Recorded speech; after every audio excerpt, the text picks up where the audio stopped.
अस्सलाम वालेकुम viewers, welcome to my new recipe cook with Arabia में आप सबका मोस्ट वेलकम है। आज मैं आपके लिए लेकर के आई हूँ साउथ इंडियन फेमस रेसिपी बन डोसा की रेसिपी। डोसा तो आपने बहुत बार बनाया होगा, लेकिन जो फ्लैट वाला डोसा बनाते थे आज हम उस तरीके का डोसा नहीं बनाएंगे, इसको हम बन शेप में बनाएंगे। तो आप इसका शेप देख सकते हैं कितना ज़बरदस्त है और साथ ही साथ ये डोसा खाने में बहुत ज़्यादा यमी होता है। कुकिंग टाइम बहुत ज़्यादा नहीं लगता है, ना तो बहुत ज़्यादा आपको सामान की ज़रूरत पड़ेगी। घर के ही बेसिक सामानों से ये डोसा जो है वो बन करके रेडी हो जाता है। इसी के साथ में हम बनाएंगे बहुत ही चटपटी सी स्वादिष्ट सी चटनी भी। तो चलिए चलते अपनी रेसिपी की तरफ। तो यहाँ पर सबसे पहले हमने ले ली थी सूजी और दही। ये बेसिक सामान है डोसा बनाने के लिए, यानी कि बन डोसा बनाने के लिए। तो दही आप थोड़ा सा खट्टा ले लीजिएगा तो ज़्यादा अच्छा रहेगा, क्योंकि सर्दियों का टाइम है तो फर्मेंटेशन में थोड़ा सा टाइम लगता है। खट्टा दही होगा तो जल्दी फर्मेंट हो जाएगा हमारा डोसे का बैटर। तो यहाँ पर सबसे पहले हमें एक ग्राइंडर जार ले लेना है, उसमें हम 2 कटोरी अपनी सूजी डाल देंगे।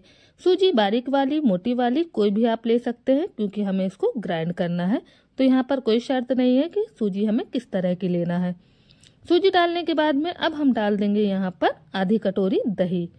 दही डालने के साथ ही अब हमें डाल देना है यहाँ पर टेस्ट के अकॉर्डिंग नमक। तो 1 से 1.5 चम्मच का नमक मैं यहाँ पर यूज़ कर रही हूँ, आप अपने हिसाब से नमक डालिएगा। नमक डालने के बाद में अब हमें लेना है पानी। 2 कटोरी हमने सूजी ली थी तो हम यहाँ पर 1.5 कटोरी पानी का इस्तेमाल करेंगे। पानी डालने के बाद में अब हमें इसको कर लेना है ग्राइंड हमें बिल्कुल फाइन करना है। तो ये देखिए हमने इसको ग्राइंड कर लिया है, बहुत ही ज़बरदस्त इसका टेक्स्चर आएगा। तो बस यहाँ पर एक बाउल लेंगे और इसको हम सारा का सारा इसमें ट्रांसफ़र कर लेंगे। बैटर थोड़ा सा रनी है तो रहने दीजिए, क्योंकि सूजी अभी फूलेगी तो बैटर अपनी मीडियम थिकनेस पर आ जाएगा। अगर बैटर आपका बहुत ज़्यादा थिक है तो इसमें 2 से 3 चम्मच हम पानी डाल सकते हैं। इसको कवर करके हम साइड में रखते हैं। अब हम यहाँ पर तैयार कर लेते हैं एक तड़का। तो तड़का पैन में हम डालेंगे थोड़ा सा ऑयल को अच्छी तरीके से हम गर्म हो जाने देंगे। तड़का बहुत ज़रूरी है, क्योंकि इसी से इसका जो है ना टेक्सचर आएगा, इसमें सॉफ्टनेस आएगी, साथ ही साथ इसका स्वाद बढ़ेगा। तो ऑयल जैसे ही गर्म होगा उसमें डालेंगे हम आधी चम्मच के करीब हींग डालने के बाद यहाँ पर मैंने डाला था थोड़ा सा सफ़ेद वाला ज़ीरे को हम अच्छा सा ब्राउन कलर आने देंगे। उसके साथ ही हम इसमें डाल देंगे 1/4 चम्मच के करीब सरसों दाना, यानी कि राई को डालने के बाद में अब हम इन तीनों चीज़ों को अच्छी तरीके से पका लेंगे, यानी कि ज़ीरे का कलर जो है वो ब्राउन हो जाए और राई जो है वो अच्छे से क्रैक होने लगे। इतनी देर तक के लिए हमें इसको पकाना है। तो ये देखिए यहाँ पर जो है ना ज़ीरे का कलर ब्राउन हो चुका है और ये अच्छी तरीके से कुक हो चुके हैं। तो अब हमें यहाँ पर लेना है हरी मिर्च। तो मैंने यहाँ पर मोटी वाली हरी मिर्च का इस्तेमाल किया था, जो अचार वाली होती है ना, वो मैंने यहाँ पर ली थी। आप नॉर्मल लाल मिर्च यहाँ पर यानी कि हरी मिर्च डाल सकते हैं, जो रेगुलर हम इस्तेमाल करते हैं। इसी के साथ में हम डालेंगे अदरक, उसको क्रश करके डाल देंगे, इससे बहुत ही अच्छा स्वाद आएगा। इन दोनों चीज़ों को डालने के बाद में हम थोड़ा सा इसको यानी कि फ्राई कर लेंगे। मिर्च का कलर हल्का सा चेंज होगा और साथ ही साथ अदरक जो है वो भी थोड़ा सा ब्राउन हो जाएगा। इसके बाद में हमें लेना है प्याज हम लेंगे एक मीडियम साइज की, जिसको हम बारीक बिल्कुल कट कर लेंगे। उसके बाद में हम यहाँ पर प्याज को भी डाल देंगे।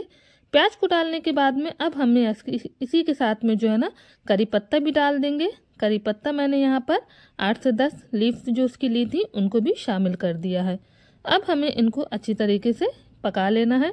तो यहाँ पर ध्यान रखना होगा कि प्याज का जो कच्चापन है वो चला जाए, लेकिन प्याज का कलर जो है वो चेंज ना हो। तो यहाँ पर हमें प्याज को बिल्कुल भी कलरफुल नहीं करना है, यानी कि इसका ब्राउन कलर हमें नहीं चाहिए है। प्याज ऐसे ही वाइट रहेगी, बस हल्की सी सॉफ्ट हो जाएगी और इसका जो कच्चापन है वो चला जाएगा। तो यहाँ पर फ्लेम को मैंने हाई किया और हाई फ्लेम पर 2 से 3 मिनट के लिए प्याज को कुक किया। प्याज जब कुक हो जाएगी उसके बाद में फ्लेम को हम ऑफ कर देंगे और फिर अपने बैटर में लगा देंगे हम ज़बरदस्त सा ये तड़का।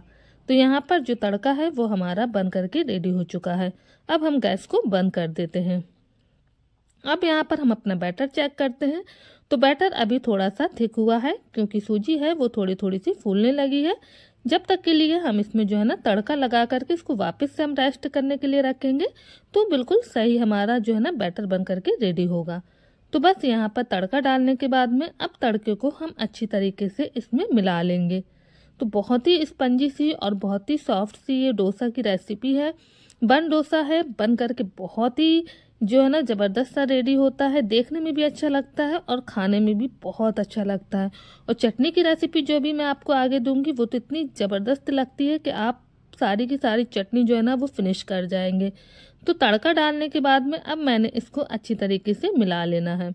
तो ये देखिए सूजी जो है वो थोड़ी थोड़ी सी गाढ़ी हो गई है ना। पहले काफ़ी रनी बैटर था लेकिन अब थोड़ा सा थिक होना शुरू हो चुका है। इसी के साथ में हम डाल देंगे ढेर सारा हरा धनिया, जिससे कि हमारे जो डोसा है वो देखने में भी अच्छे लगेंगे और उसका स्वाद भी बढ़ जाएगा। तो बस हरा धनिया डालने के बाद में अब हम इसको अच्छी तरीके से मिला लेंगे और कवर करके हम इसको साइड में रख देंगे।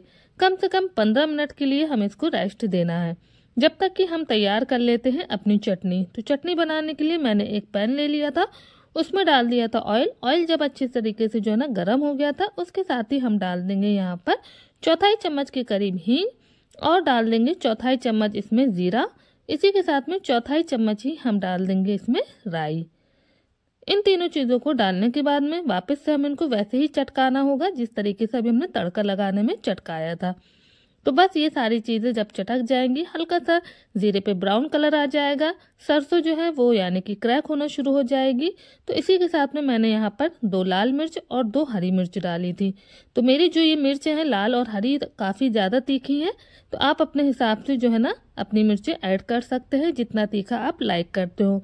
उसी के साथ में यहाँ पर डाल दिया था करी पत्ता और 6 से 7 कली हमें डाल देना है लहसुन की कलियाँ। इन सारी चीज़ों को डालने के बाद में हमें इसको अच्छे से फ्राई कर लेना है, यानी कि लहसुन का कलर जो है वो चेंज होना शुरू हो जाए, हल्का सा इसमें लाइट बिल्कुल गोल्डन कलर आना शुरू हो जाए, जब तक के लिए हम इसको फ्राई करेंगे। तो यहाँ पर हमने इन सारी चीज़ों को 2 से 3 मिनट के लिए फ्राई कर लेना है। अब हम यहाँ पर डालेंगे सबसे ज़रूरी जो है ना यहाँ पर, तो हमें डालना है यहाँ पे थोड़ी सी चने की दाल, यानी कि चौथाई चम्मच के करीब ही हम यहाँ पर डाल देंगे चने की दाल। तो चने की दाल से एक बहुत ही अच्छा चटनी में जो है ना सौंधापन सा आता है और चटनी का स्वाद जो है वो बढ़ जाता है। तो चने की दाल डालने के बाद में हमें इसको भी हल्का सा ब्राउन कलर आने तक फ्राई कर लेना है। अब यहाँ पे अब आप देख सकते हैं कि जो चने की दाल हमने डाली थी वो धीरे धीरे जो है ना ब्राउन होना शुरू हो चुकी है और लहसुन का कलर जो है वो भी हल्का सा चेंज हो गया है। अब यहाँ पर मैंने ली थी एक प्याज, जिसको इसी तरीके से यानी कि बिल्कुल रफली चॉप कर लेना है, क्योंकि सारी चीज़ें हमें ग्राइंड करना है। तो यहाँ पर बिल्कुल भी फाइन चॉपिंग की ज़रूरत नहीं है, नॉर्मली जो है ना हम इसको कट कर लेंगे और फिर हम इसको भी इसमें डाल देंगे। तो प्याज को हमें जब तक के लिए पकाना है जब तक कि इसकी पेटल्स जो है ना सारी अलग अलग नहीं हो जाती हैं। तो प्याज भी अब आप देख सकते हैं कि कुक होना शुरू हो चुकी है। इसी स्टेज पर हम डाल देंगे लाल मिर्च पाउडर, या तो आप नॉर्मल वाला लाल मिर्च पाउडर डाल दीजिए, या फिर अगर आपके पास में कश्मीरी लाल मिर्च है तो आधा चम्मच आप वो भी डाल सकते हैं। उससे ये होगा कि चटनी में कलर बहुत ही अच्छा आएगा, साथ ही साथ इसका स्वाद भी बढ़ेगा। इसी के साथ में मैंने यहाँ पर 2 मीडियम साइज के टमाटर लिए थे, जिनको रफली चॉप कर लिया था और उनको भी हमने यहाँ पर डाल दिया है। टमाटर को हमें जब तक के लिए पकाना है जब तक कि ये हल्के से सॉफ्ट नहीं हो जाते हैं, पूरी तरीके से हमें टमाटर नहीं पकाना है। इसी के जब हमने टमाटर डाले यहाँ पर तो साथ में यहाँ पर डाल देंगे नमक टेस्ट के अकॉर्डिंग। तो बस यहाँ पे टमाटर अब आप देख सकते हैं हल्के हल्के से सॉफ्ट होना जो है ना शुरू हो चुके हैं। तो अब हम यहाँ पर करते हैं फ्लेम को हाई, और हाई फ्लेम पर टमाटरों को 2 से 3 मिनट के लिए हम पका लेते हैं। तो बस यहाँ पर 2 से 3 मिनट हो चुके थे और टमाटर जो थे वो पकना शुरू हो गए थे, यानी कि जो है ना सॉफ्ट होना शुरू हो गए थे।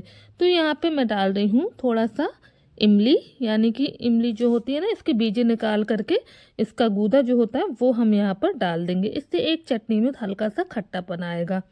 तो अब आप यहाँ पे देख सकते हैं कि सारी चीज़ें जो है वो बहुत अच्छे से पक चुकी हैं। टमाटर भी जिस तरीके से हमें सॉफ्ट चाहिए थे, यानी कि पूरे कुक नहीं करना था, बस हल्के से सॉफ्ट हो जाए इतना ही पकाना था। तो यहाँ पे टमाटर भी हमारे जो है वो पक चुके हैं। अब यहाँ पे हम गैस की फ्लेम को करेंगे ऑफ करने के बाद चटनी को रख देंगे हम ठंडा होने के लिए। जब ये पूरी तरीके से ठंडी हो जाएगी उसके बाद में हम इसको ग्राइंडर जार में डालेंगे और एक फाइन चटनी का जो है ना पेस्ट बना करके तैयार कर लेंगे। और हमें यहाँ पर पानी जो है वो बिल्कुल भी नहीं डालना है। चटनी जो है वो हमारी थिक बनेगी, यानी कि थोड़ी सी गाढ़ी रहेगी। तो बस मैंने इसको देखिए बिल्कुल फाइन ग्राइंड कर लिया। अब आप देख सकते हैं इसका कलर भी बहुत अच्छा आया है, साथ ही साथ आप इसका टेक्सचर देखिएगा, बहुत ही स्मूदी सा आया है। और चटनी तो इतनी स्वादिष्ट बनती है कि डोसा से ज़्यादा आप चटनी खाना पसंद करेंगे। तो अब हम इसको एक सर्विंग बाउल में निकाल लेते हैं और चटनी को निकाल करके अब हम रखते हैं साइड में।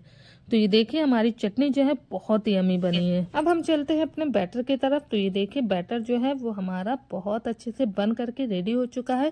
तो ना हमें यहाँ पर जो है ना कोई भी पानी वगैरह डालने की ज़रूरत नहीं है, क्योंकि जिस तरह का बैटर हमें चाहिए था उस तरह का ये बैटर जो है वो बन चुका है। अब यहाँ पे आधी चम्मच के करीब जो है वो मैंने डाल दिया था बेकिंग सोडा। अगर आपके पास में बेकिंग सोडा नहीं है तो आप बेकिंग पाउडर का इस्तेमाल कर सकते हैं। अगर वो भी नहीं है तो आप यहाँ पर इनो का भी इस्तेमाल कर सकते हैं। दही डला हुआ है इसमें ऑलरेडी, और यहाँ पर हमने जो है ना बेकिंग सोडा भी डाल दिया है। तो अब ये अच्छे तरीके से फर्मेंटेशन के लिए तैयार है, यानी कि अब जो हमारा डोसा बनेगा बहुत ही ज़्यादा स्मूथ सा भी बनेगा, साथ ही साथ बहुत ज़्यादा फ्लफी बनेगा, बिल्कुल फूला फूला सा और अंदर से बिल्कुल सॉफ्ट सा ये डोसा जो है वो बन करके रेडी होगा। तो इसके बनाने के लिए हमने वापस से अपना वही तड़का पैन ले लिया था। इसी में ही इसका शेप जो है वो बहुत अच्छा आएगा। तो यहाँ पर हमने थोड़ा सा ऑयल डालना है, यानी कि 1 टेबल स्पून के करीब जो है वो हम यहाँ पे ऑयल डालेंगे और हल्का से इसको हम गर्म होने देंगे। जब ये गर्म हो जाएगा उसके बाद में जो हमने बैटर तैयार किया है तो वो हम यहाँ पर डाल देंगे। अब जितना बड़ा डोसा, यानी कि जितना छोटा या बड़ा वो आपके अकॉर्डिंग है। आप यहाँ पर 2 चम्मच डाल दीजिए तो थोड़ा सा बड़ा बनेगा, 1 चम्मच डालेंगे तो थोड़ा सा छोटा बनेगा। वो अपने अकॉर्डिंग आप बना सकते हैं, बड़ा या छोटा जिस तरीके का आप बनाना चाहें। तो मैं यहाँ पर नॉर्मल शेप में इसको बना रही हूँ, यानी कि मीडियम रहेगा, ना तो बहुत ज़्यादा बड़ा रहेगा ना बहुत ज़्यादा छोटा रहेगा। तो 2 छोटी चम्मच, यानी कि जो दाल निकालने वाली छोटी वाली चम्मच होती है वो मैंने भर के यहाँ पर डाल दिया था। अब आप देख सकते हैं इसके जो साइड हैं वो सिकना शुरू हो चुके हैं, यानी कि वहां पर हल्का हल्का सा ब्राउन कलर आना शुरू हो गया है। बीच में ये थोड़ा सा अभी कच्चा है, लेकिन जब हम इसको पलट देंगे तो ये बीच से भी अच्छी तरीके से सिक जाएगा। अगर इजीली निकल जाता है तो निकाल लीजिए, नहीं तो थोड़ा सा या तो आप नाइफ की हेल्प ले लीजिए, फिर इस तरीके से फॉर्क की हेल्प ले लीजिए, तो फिर इसको पलटने में आसानी रहेगी। तो इस तरीके से हम इसको पलट देंगे और पलट करके हम दूसरी साइड से भी इसको सेक लेंगे। थोड़ा सा 1-2 बार बनाने में शुरू में हो सकता है कि ना बने, शेप ना आए, लेकिन फिर आप जैसे जैसे इसको बनाते जाएंगे ना वैसे वैसे इसका शेप जो है बिल्कुल गोल गोल सा आना शुरू हो जाएगा। तो यहाँ पर वापस से पलटने के बाद भी हम यहाँ पे जो है ना थोड़ा सा ऑयल डाल देंगे, जिससे कि क्या होगा कि ये नीचे से भी अच्छी तरीके से सिक जाएगा और अच्छा सा इसमें कलर भी आ जाएगा। तो बस ये देखिए अब हम इसको हिलाएंगे ना तो ये हिलने लगा है, यानी कि ये जो है ना पक करके बिल्कुल रेडी हो चुका है। तो अब हम इसको निकाल लेते हैं और फिर वापस से हम सारे के सारे जो है ना ये बन डोसे बना करके तैयार कर लेते हैं। तो इतनी सूजी में जो है ना 2 कटोरी सूजी में मेरे जो है ना 6 से 7 डोसे बन करके यहाँ पर तैयार हुए थे। तो ये देखिए यहाँ पर ये बन करके रेडी हो चुका है। मैं आपको दोनों साइड दिखा रही हूँ कि जो है ना दोनों साइड से ये बहुत अच्छी तरीके से कुक हुआ है। तो बस यहाँ पर वापस से मैं दूसरा भी डोसा बना रही थी, तो इसको भी हम उसी तरीके से जो है ना डाल लेंगे। डालने के बाद में फैला लेंगे और फिर इसको भी दे देखिए। अब ये इजीली जो है ना बनाते बनाते आपको थोड़ा सा एक्सपीरियंस हो जाता है और फिर ये अच्छी तरीके से कुक होना शुरू हो जाते हैं, यानी कि पलटने में भी आपको टाइम नहीं लगेगा और ये बनने में भी जो है ना बहुत अच्छे बनेंगे। तो बस यहाँ पर मैंने जो है ना सारे बन डोसे बना करके रेडी कर लिए थे। कलर थोड़ा सा कभी लाइट भी आ सकता है इसका और कभी डार्क भी हो सकता है, थोड़ा सा ध्यान दे करके इसको बनाना होगा। तो ये देखिए मैंने जो डोसे बनाए थे किसी किसी में थोड़ा सा डार्क हो गया, किसी में थोड़ा सा लाइट हो गया है। तो ये सारे के सारे डोसे जो है वो बन करके रेडी हो चुके हैं। तो ये बन डोसा एक साउथ इंडियन फेमस डिश है जो कि बहुत ही ज़्यादा जो है ना वहाँ पर पसंद की जाती है। जिस तरीके से हम लोग नॉर्मल वाला डोसा यानी कि प्लेन डोसा बनाते हैं उसी तरीके से इस डोसे को भी सब लोग बहुत ज़्यादा पसंद करते हैं। तो ये देखिए बहुत ही यमी सा हमारा डोसा जो है वो बन करके रेडी हो चुका है। साथ में जो इसके हमने चटनी बनाई है, तो आप चटनी जो है वो थोड़ी सी पकी हुई होती है, तो आप उसको 2 से 3 दिन के लिए स्टोर करके रख सकते हैं। बस 2 से 3 दिन ही आप उसको जो है ना स्टोर कर सकते हैं। ज़्यादा दिन के लिए रखेंगे तो उसकी जो एक फ्रेशनेस होती है ना वो आपको नहीं मिलेगी। तो इसीलिए ज़्यादा दिन के लिए स्टोर मत करिए, वैसे तो ये चटनी जितनी जो है ना मैंने बनाई थी, ये तो सारी की सारी इतने डोसे में जो थी ना वो पर्याप्त थी, यानी कि ख़त्म हो गई थी। अगर आप थोड़ी ज़्यादा क्वांटिटी में बना रहे हैं तो फिर आप उसको 2 से 3 दिन के लिए स्टोर करके रख सकते हैं। अब मैं आपको यहाँ पर तोड़ करके दिखा देती हूँ। तो बिल्कुल गर्मा गर्म सा फूला सा ये नाश्ता जो है ना, जब आपको सुबह सुबह मॉर्निंग में इतना हेल्दी नाश्ता मिल जाए ना, तो आपका तो दिन ही बन जाएगा। साथ में बहुत ही ज़बरदस्त सी चटनी का स्वाद जो है ना, मुंह में बहुत यमी सा लगता है। अभी भी मैं जब एडिटिंग कर रही हूँ ना, तो इसका स्वाद जब मुझे आ रहा है ना, तो मुझे फिर से खाने का मन हो रहा है। तो आई होप आज की रेसिपी जो है वो आपको पसंद आई हो। वीडियो अच्छी लगी हो तो वीडियो को लाइक कीजिएगा, शेयर कीजिएगा। चैनल पर अगर नए हैं तो चैनल को सब्सक्राइब करना बिल्कुल मत भूलिएगा। मिलते हैं हम आपसे एक और नई रेसिपी में। जब तक के लिए अल्लाह हाफिज़।